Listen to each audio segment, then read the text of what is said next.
Too late. Van, let me ask you first, when you look at the preliminary numbers with 25 senators voting yes, 19 saying no, in the House 25 saying yes, 119 saying no, what does the president need to do to sell his idea?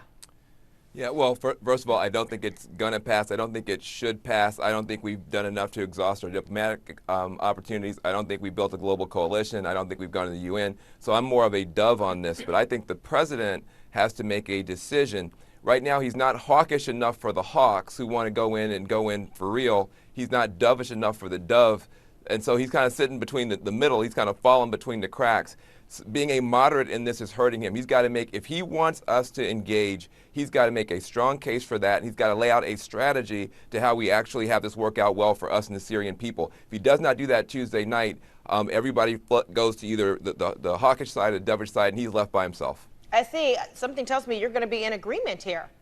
Well, yeah, I definitely agree that the president has not effectively sold the case for Syria. And it's too bad because everything we know now about Syria, we knew 2 years ago within the first week of the conflict. We knew that President Bashar al-Assad had chemical weapons. We knew he was killing his own people. We knew he had pipelines to Hezbollah and Iran. And we knew al-Qaeda was circling the wagons waiting to exploit the chaos as they do. So there was time to gradually sell a case for Syria. What the president has to do now is stop confusing the international community and the American public and Congress by disowning red lines that he set. He needs to go out on Tuesday night and say, you're damn right, this isn't my red line, it's the world's red line. He needs to say, you're damn right, I've got a red line against a dictator gassing kids in the street. You're damn right that's my red line. And you're damn right I'm not going to allow another Rwanda on my watch. He needs to be passionate about this. So does that mean we need to see and hear from, does it mean, just stating that then, does it mean that we need to hear and see from this president that if Congress is not on board, then he needs to go about it anyway? He's already said that. He's already said he doesn't need congressional approval. But saying it and doing it are two different things.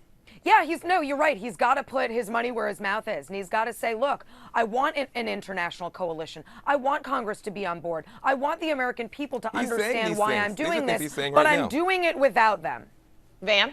Well, now, so Essie and I disagree on a couple of things. First of all, I don't think you can say this president has abandoned, shockingly enough, I don't think you can say the president has abandoned the red line. He's going around the world trying to explain it, trying to build a coalition. I just don't, I don't agree with him on it, but he can't say he's abandoned it. But the other thing is that I don't think that he should go in the face of Congress. I think he is a courageous president. He has a lot of integrity to go to Congress and to engage the American people. But if Congress says no, I don't see how he then says, well, never mind, that was just a focus group, and I'm going to do whatever I want to. I think he was courageous and right to go to the American people, but he's got to trust the judgment of the American people. But that's leadership, Van. If he believes in this conflict, if he believes it's a matter of national security, if he believes in stabilizing the region, that's leadership. Sure, but there are other things that can be done besides going in the face of Congress and starting a war that nobody wants. And the part of the problem is that we're in this now false dilemma. This president never said you cross the red line and I go to war the next week. He said you cross the red line, I change my calculation. There are so many other things that we could be doing that we're not doing. There is a red line. We've got to do something. We can't let dictators gas babies. But the idea that we go to war tomorrow or we do nothing, that is the problem. And the president should be, if Congress says no, he should be leading us to other solutions, building a big coalition, doing an arms embargo, dealing with humanitarian